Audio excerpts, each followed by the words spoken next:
All right. Oh, you guys don't know. Don't when you let me know when you hear me when I'm back. I had a signal drop out there.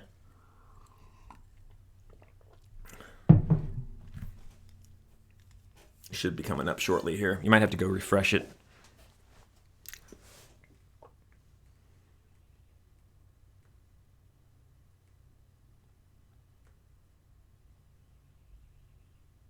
That happens. Sorry about that.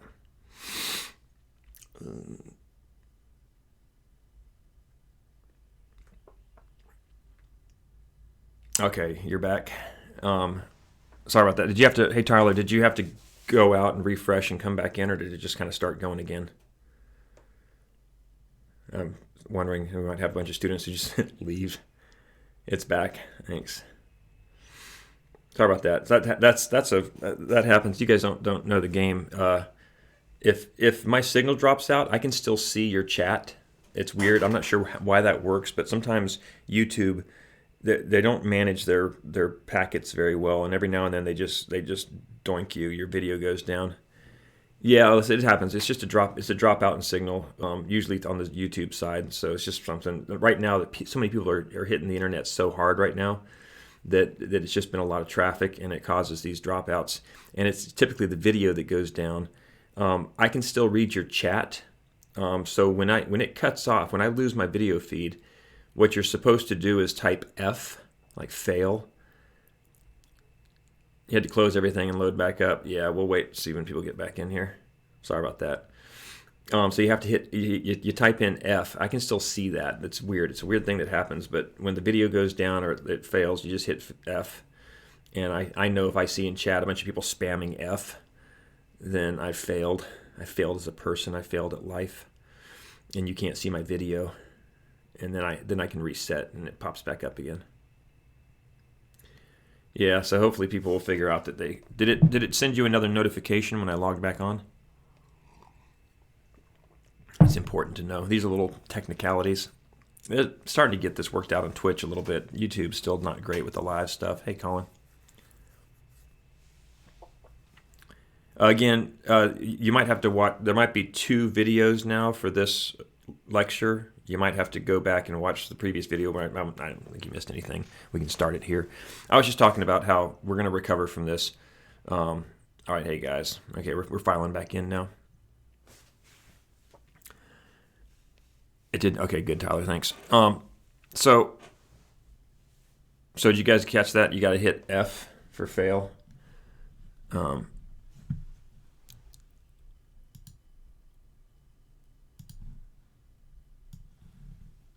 So when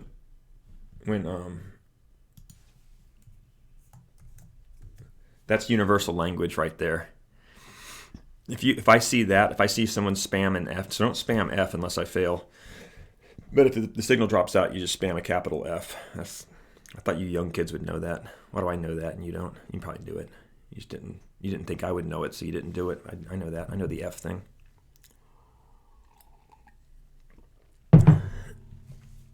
Oh, by the way, while we're waiting people to come back in, on my astronomy stream, I got a fairly large group of people in that community that come in and watch me do astronomy. We've been doing some radio astronomy recently because I got to control the Green Banks, the 20-meter radio telescope up in Green Bank Observatory in West Virginia.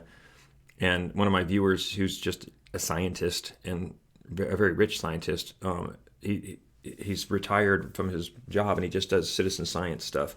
And he spends a lot of money on telescope gear and he reserves time on these big, huge radio telescopes. And he came onto my stream. He's like, "Hey, you want to go control the Green Banks radioscope and look for aliens or something?" I was sure. And so I was controlling this 20-meter scope. You can see it. There's a video you can watch. I was moving this huge radio telescope across the sky and looking at things. And we were just scanning around, looking at things. Kind of funny.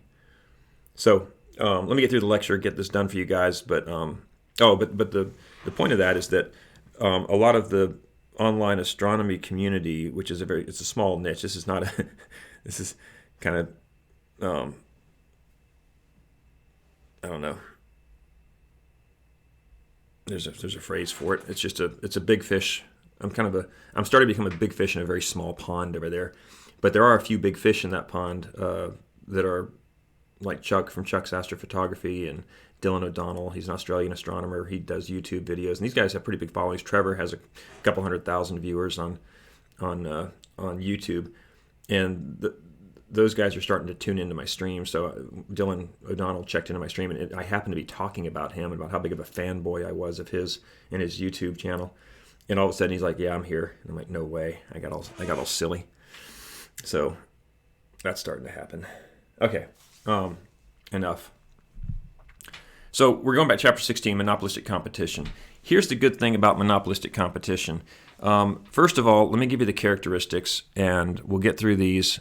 And if you want to rewatch the VOD, this is where the actual chapter stuff starts. And let me see how. We're going to go into the picture. Let me just make sure that... Where's my... There we go. Yeah, I can draw here. That works. All right, so as long as the signal's good, just hang out. With monopolistic... Oh, you can't see that, can you?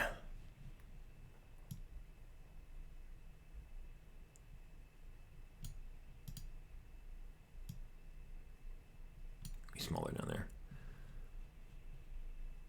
Monopolistic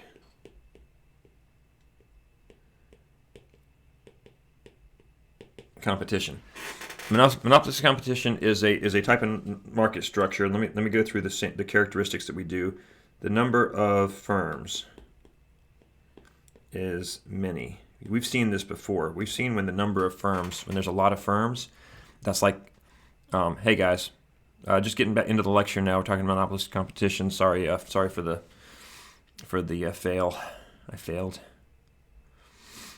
Don't talk about that on my evaluations. All right, so, or you can, it doesn't matter.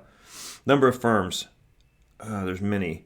That means that you got a lot of small firms competing with one another. So this is a new market structure we're talking about. It's different than perfect competition. It's different from monopoly. It's different from oligopoly. The type of product, that's something that we want to always talk about. The type of product, I can't really read my writing, is differentiated.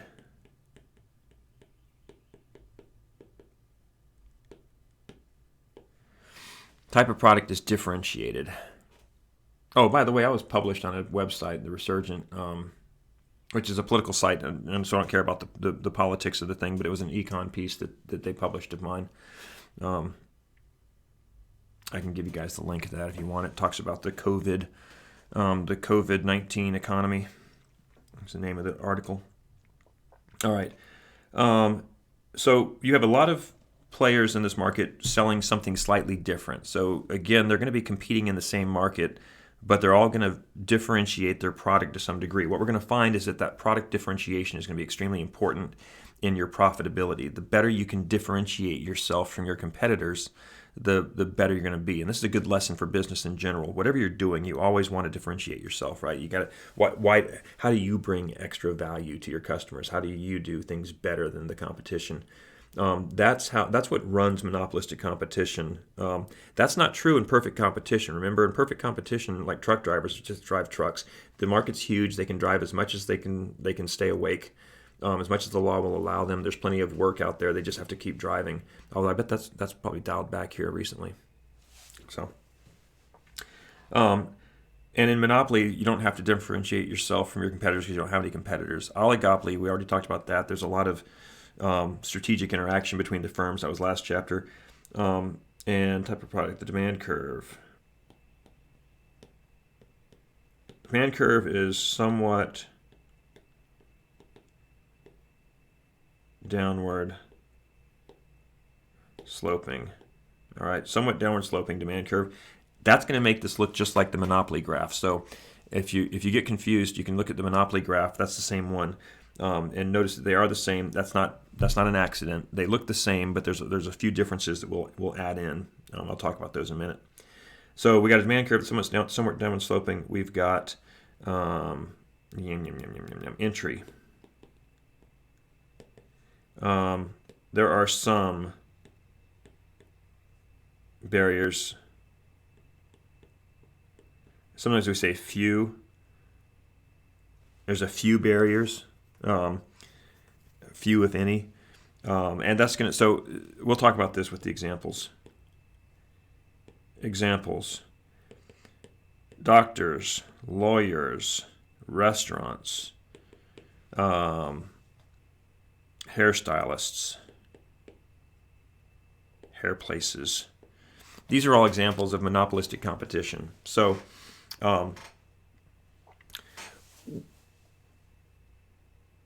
Think about doctors, lawyers, restaurants, and hairstylists. What do they all have in common, right? Let's think about it. There's many of them, right? There's a lot of doctors in town. There's a lot of doctors in the country. There's a lot of lawyers, and too many lawyers in the country. There's a lot of restaurants. There's a lot of hairstylists, right? So we got a lot of these firms competing with one another. But notice that they're differentiated. Hairstylists cater to a certain clientele, right? They differentiate themselves, and some people think that that's kind of a bad thing, that they only serve, certain genders, right? There's gender discrimination in the hairstylist region, right? Because there's like hairstylists for men and hairstylists for women. There's a few that are integrated, right? I go to an integrated barber shop. She cuts men and women's hair, but probably more men. I think she probably focuses on men's hair cutting. That's kind of weird, isn't it?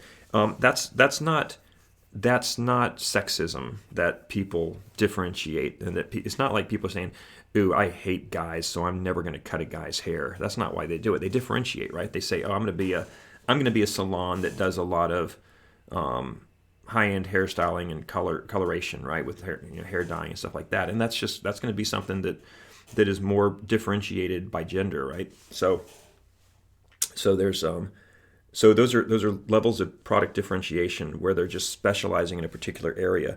And the better that you specialize, the more money you typically make. Restaurants, the same thing. The better your restaurant is, the more you've differentiated yourselves, the better your service, all that kind of stuff, the more successful you're going to be. So again, there's different restaurants in town. We're not talking the food chains like McDonald's and Applebee's and stuff like that. We're talking more like Natalie is, TikTok, some of the local stuff, Barefoot Tavern, those kind of things downtown. The ones that are like sole proprietorships, they're getting hammered right now, aren't they? Holy crap, this is a good timely chapter. We can talk about how this is going to impact restaurants because this is the market structure in which they exist, and how all the differentiation in the world. Actually, that's not true. The differentiation is helping some people right now. There are some restaurants who have figured out the curbside pickup thing. There's some restaurants that had a lower emphasis on seating customers in the first place. They were more takeout oriented or whatever. They're still doing pretty okay, but definitely restaurants have gotten clobbered. These firms are going to have a downward sloping demand curve, meaning they're going to have some pricing power. Okay, you're going to, depending on how well you've differentiated yourself, you're going to be able to price it above marginal cost. So that's one of the results we're going to be looking at, is how much pricing power do these types of firms have. And are there any barriers to entry? Think about doctors and lawyers and restaurants and hairstylists. I have some friends who just opened up a restaurant. I hope they're doing okay. But they've pretty much shut down now. But there was really nothing. There was very few barriers to entry, but it wasn't completely trouble-free, right? It took them half a year to get that restaurant up and running. They had to deal with the health department. They had to get all these certification, their business licenses. There was a lot of like hoops they had to jump through to get into that world. And but there's very few barriers to entry. If you want to open a restaurant, anybody can kind of do it. They just have to jump through all the hoops. Hairstylists have to take a board exam. They have to be approved by a licensing department to be able to cut your hair, because there's certain sanitation issues. You want to make sure that you practice proper lice management things. I don't know, whatever they have to learn in barber school. And then doctors and lawyers, there's larger barriers to entry to being a doctor.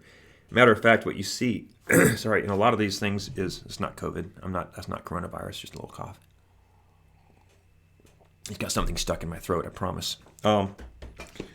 If you look at doctors, and lawyers, they those industries have set up very large barriers to entry. By the way, as a PhD economist, I'm in this market. My consulting work, I'm doing consulting work right now. I'm one of the two guys in the world that does the type of large litigation, like the Canadian tobacco stuff that we're winding up.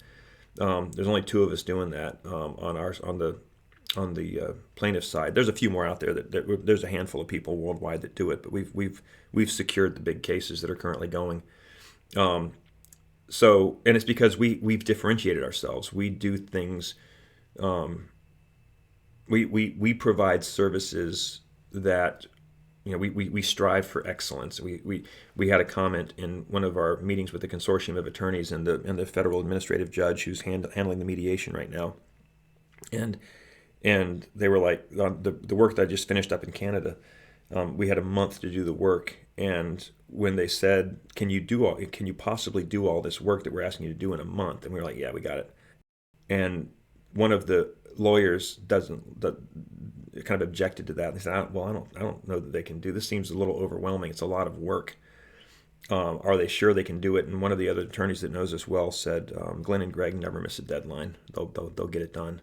And that's our thing, right? We just get the work done, and we get it done at a high quality really fast. And that's how we've differentiated ourselves, and that's why they come back to us and hire us for these things. And we're working on another case now. We just had a deadline today, hit it.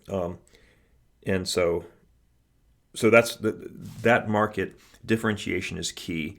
Are there barriers to entry? Yeah, it's very difficult to get to that place where you have differentiated yourself. First, in my situation, I had to get a PhD, right? You got to get a degree, and that's a very difficult, long process to get your PhD. Then that kind of qualifies you to do some of this work, and then you still need to kind of break into these industries. You need a lot of lucky breaks to kind of get there. So there are these kind of there's if you want to do it, you can do it, but there are some barriers to entry that you have to consider. Doctors, the same thing. If I wanted to be a physician at my age, it's not going to happen. I mean, it'd take me 10 years. By the time I got ready to go to med school, went to med school, got all the prerequisite classes, did my internship, I'd be ready to retire. So there's a lot of problems with doing that. Okay, we do have some bad, shaky internet, so just bear with me. I don't know why the signal is. I need to call Cox Cable. Okay, so real fast, what does monopolistic competition look like? I'm going to just show you the basics. We're going to do the short run cost curves. We're going to bring those in. The revenue structure, it's going to be just like Monopoly because we have a downward sloping demand curve. So the price, the average revenue, and the marginal revenue, and all the revenue structure is going to look the same. Short run cost curves are going to be the same as we've been doing in all the other previous chapters 14 or 13, 14, and 15, and 17. And then the rest is just a draw. So let me just quickly draw for you guys what that looks like.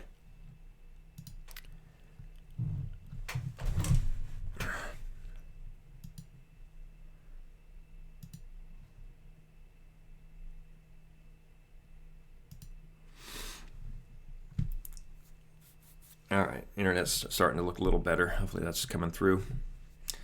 Have you guys been having internet problems with this stuff? I've noticed that. So let's go back and quickly review. By the way, this was really the same thing for oligopoly too, if you noticed. There's your marginal revenue, your demand, your price, your average revenue. It's an R. And then your average total U-shaped total average total cost and your marginal cost. And if you remember, we're going to use the same marginal principle. You set those two equal to one another, and that's your quantity. Sorry, that's price, and that's quantity, and that's dollars, the dollar price. There's your average total cost. There's your average revenue and your price. And you guys know what this shaded area is. That's your profits. And then we're also going to have this area. And you guys know what that dark shaded area is? That's your deadweight loss. Okay. This is the exact same graph. That's a little sloppier there, but it's the same one that we did for Monopoly, so check your notes on that. It looks the same. But remember, there's a difference here. One of the differences has to do with the entry conditions. that firms can enter the market. If this is a single hairstylist who's like over in Lizella, Liz, and Liz is making is doing hairstyling, and she's the only firm in town, she's going to look just like a monopoly because she has the entire demand curve in Lizella, as small as it is. She's got it to herself. And so she's going to play that same game that Monopolist plays. She's going to maximize her profits by producing an optimal quantity, a Q star, right? That's based on the marginal principle, and that's going to generate her optimal profits. But it's going to generate that deadweight loss also, so we got to think about that a little bit. Here's the thing. If Liz is making a profit, again, firms that are making a profit tend to show those profits. And what does that mean, to show your profits? It just means that successful businesses are kind of obvious. Look at the difference between Walmart and Kmart. Can you tell which one is more financially successful than the other, and how? How can you tell that Kmart sucks? I think I gave it away. Yeah, I mean, you walk into a Kmart and it's just dirty and it looks like it's ratty. There's like nothing is on the shelves and it just looks horrible. But you go to Walmart and it's clean and it's hopping and there's a lot of customers in there. And I mean, in normal times, I don't even know, is Walmart still open? And so firms show profits. Just intuitively, we can pick that up. We can tell which firms are showing profits, which firms are profitable. So if Liz is profitable, she's going to be showing that. She's going to be driving around in a nice car. She's going to have a steady flow of business in there. And it may be that someone in Mac's hair salon is not making money. He's very unprofitable and he's doing bad. He's thinking about making a move. And he's thinking, well, maybe there's better business over in Lizella. So he's going to enter the Lizella market. What's that going to do? What it's going to do is it's going to shift the entire revenue structure to the left. This revenue structure right here and there, that whole thing is going to move to the left when he enters the market. It's going to shift. Now, that just got really sloppy, but that's going to shift to the left over there. Now, I need to redraw that because it just got really messy. Imagine that happening. If it goes too far, firms are going to start losing money. If it goes just a little bit, then both Mac and Liz may still be making profits. They're going to be showing profits, and more firms will enter the market. So as long as there's positive profits, firms will enter the market, and that'll push the demand curve to the left for all of the existing firms. And what happens over a longer time period is this. Get your U-shaped average total cost curve, your marginal cost curve, your demand, your price, your average revenue, your marginal revenue. What Liz is going to do, Liz is going to produce at a quantity where marginal revenue equals marginal cost, which is right here. This is after enough firms have entered. If too many have entered, the whole demand curve shifts even farther. To the left. And it detaches completely from the average total cost curve. When you get there, you're actually losing money. So firms will exit the market and it'll come back this way. And it kind of gets into equilibrium right there. But you notice that at that point, that's both your average total cost and your average revenue and your price. It's everything. And that means that the area of that line is your profits, but your profits are equal to zero. Well, we've seen that result somewhere else before. Whenever you have market entry, like in perfect competition, it drives the long-run profits to zero. You get the same thing in monopolistic competition. Over the long run, firms will enter the market until it stabilizes at zero profits. Now, each firm will pay themselves a competitive market wage rate, but there's no excess profits as long as there's market entry. Now, I want you to think about that for a second, because that happens in Macon with restaurants. Like I said, some friends of mine just opened a restaurant, and when they opened a restaurant, they owned another restaurant. It was their second restaurant. They actually stole customers from themselves. They cannibalized themselves. That's the right word to use for a restaurant. But anyway, they cannibalized their own business, meaning that one of their businesses just was losing all customers, and I was one of those. I was a regular at that old restaurant. The new restaurant I liked better. It was newer, it was cleaner, it was fresher. had a different menu. I was excited. And my life got better when they opened that other restaurant, but their first business lost money because everybody went to their second business. That's called business stealing. It's an externality, and that happens. And that means that those firms are going to kind of eventually, that competition kind of drives those profits down. So the first restaurant A was making a lot of money until restaurant B opened up. And like when Mac enters the market, the same thing. So in monopolistic competition, that happens. I want you to think about some more successful examples of monopolistic competition where that doesn't happen as much. And I would argue that physicians, the doctors in the Macon market, they enjoy excess profits above a market clearing wage rate. There are people that would do what they do for slightly less money, but why can't they enter the market? So I want you to think about that. What prevents doctors' offices from just popping up all over Macon? It's a great business. All of them are rich. They all make good coin. Why aren't there just doctors' offices popping up everywhere? Well, the American Medical Association has created massive barriers to entry. Doctors themselves, who run the American Medical Association, have made it very difficult to be a doctor. Why? Why is and they'll tell you one thing. There's one reason they'll tell you. The reason they tell you it's important that there's fewer doctors is that they're trying to maintain high quality. Well, that's fine, but high quality means expensive, right? And so part of the reason healthcare is so expensive in this country is we don't allow doctors easy market entrance. So people who would otherwise make good doctors. I mentioned I'd like to be a doctor. I could do a little bit of doctoring. I could figure that out. I could do the basic stuff. I could do flu shots. I've done that before. I've given someone a flu shot. The doctor needed a flu shot, and he's like, "Oh, I need one too. Can you do the flu shot for me?" And I was like, "I don't know if I'm qualified. I didn't go to med school. I'm a doctor though." And he's like, "I just do like that." And I was like, "Okay." So he did my flu shot, and then he handed me another one, and I did his for him. I guess he probably should have got a nurse to do that, but it's easy enough. So there are certain things that a lot more people could do. I think that the doctors aren't very good at doing stitches. I think that seamstresses would be better at that, but we don't let them do it. So the American Medical Association intentionally restricts my profession, PhDs. PhDs are responsible for creating new PhDs, and we make it very difficult. We restrict market entry because we want a lack of competition. We want to keep that competition down and keep our profits high. One thing that you'll note here is that price and marginal cost, where do they fall out? Well, at this quantity, at Q star down here, marginal cost is there, and price is up here. So we get price greater than marginal cost, and that's what creates that deadweight loss.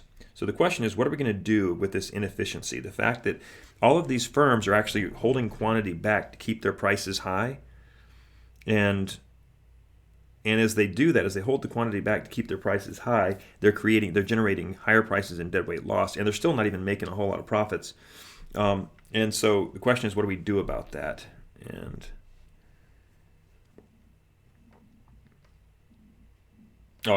also that price greater than marginal cost and holding back that quantity, that's excess capacity. An example of excess capacity, every restaurant right now has a ton of it.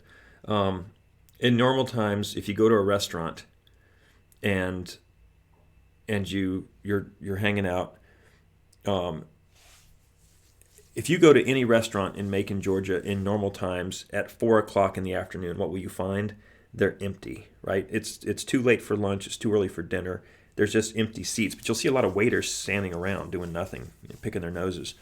Why? Because they came in, at 10:30 to get ready for the lunch rush at 11, and they handled the lunch through 2:30, and then it just dies. But they're gonna have to, they don't want to leave and come back, so they just hang out until 4:30 or 5 when they have to start prepping for dinner, and then by 5:30 or so the dinner crowd starts wandering in.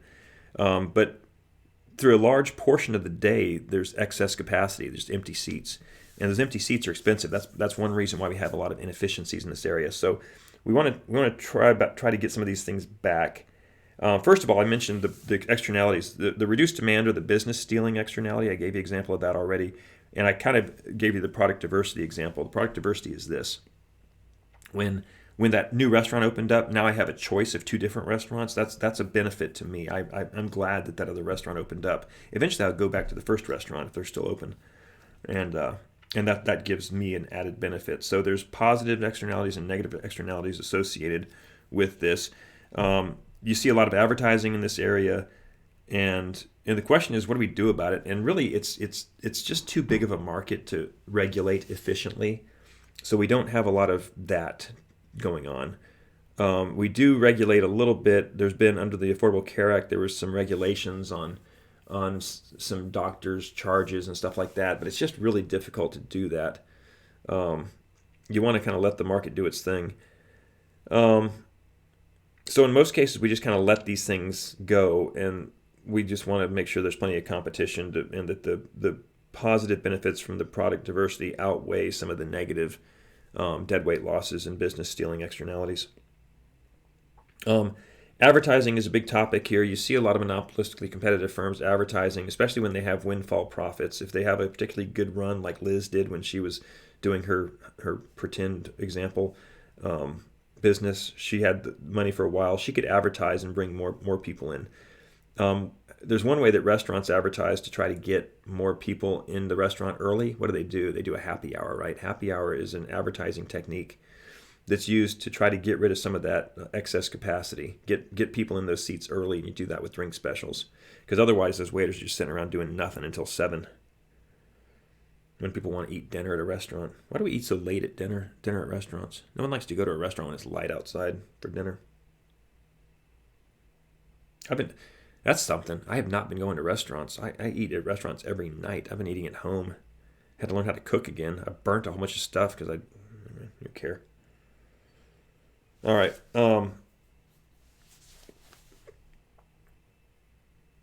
We've done the graphs. I mentioned as firms enter and exit, profits go up and down. We've kind of covered everything here. That's kind of it. It's a hybrid structure. It kind of falls. It borrows characteristics from monopoly and from perfect competition. That's why we call it monopolistic competition. The way to kind of think about it in summary is to think, okay, as a consumer, we're looking at these firms, and they're all these restaurants are competing for your dining dollars, right? But they also all have a monopoly over their menu. They have the ability to differentiate themselves from the pack, and that's the monopolistic side. And again, the better in any industry, the better you differentiate yourself, the more money you make. When I first got my Econ degree, I was not differentiated. I didn't have any skills other than teaching. And that just kind of comes with the territory. So I was just a teaching economist. And it wasn't until I started doing some of this consultation work that I developed a skill set. And with that, my wage rate goes up. My colleague who I work with has better credentials than me. He's even more advanced in the field. He has over 200 publications in top journals, and a bunch of publications just for fun in other journals. He's won awards. He works with huge corporations and stuff. He's completely like the highest level economist.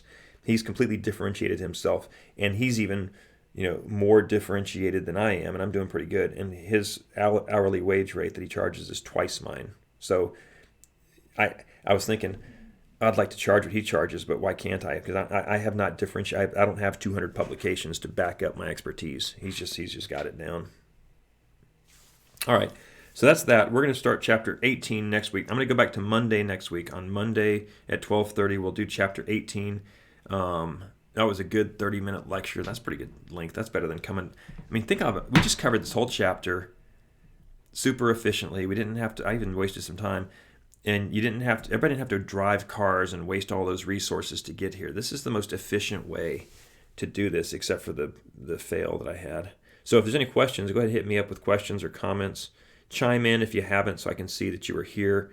I'm going to do that every week. I want to make sure that I know the people that are here. Give me if your name is AQX123. Let me know that your name is Mike Smith or whatever.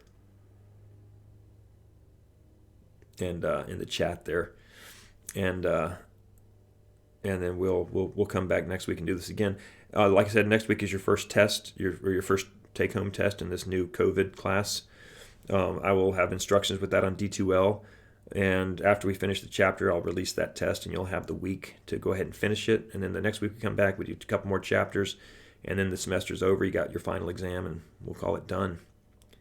So hope this is working out for you guys. I think this is a good format. I'm not sure how long YouTube saves the VODs, but they should be up there indefinitely. And we'll have these lectures up and running for people. I need to spend more time working on my layout. That was kind of lame. It's got a couple of software packages I'm showing you there. It's stupid. But I got the iPad here, so that works. I can write on that.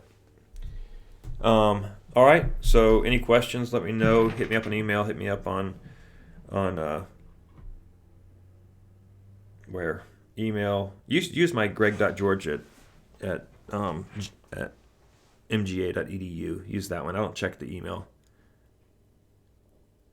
Yeah, well, when I do the test, I don't even know how I'm going to do the test, but I will cover that next week, Tyler. When I go through chapter 18, I'll give you a quick review. I'll give you some pointers on the test. It's going to be a take-home exam, so you're going to, you should be fine with that, Tyler. But there is this review sheet that I'm using here that summarizes the information. You can read through the chapter, use that as a guideline for the important topics. Make sure you understand all of those in the book.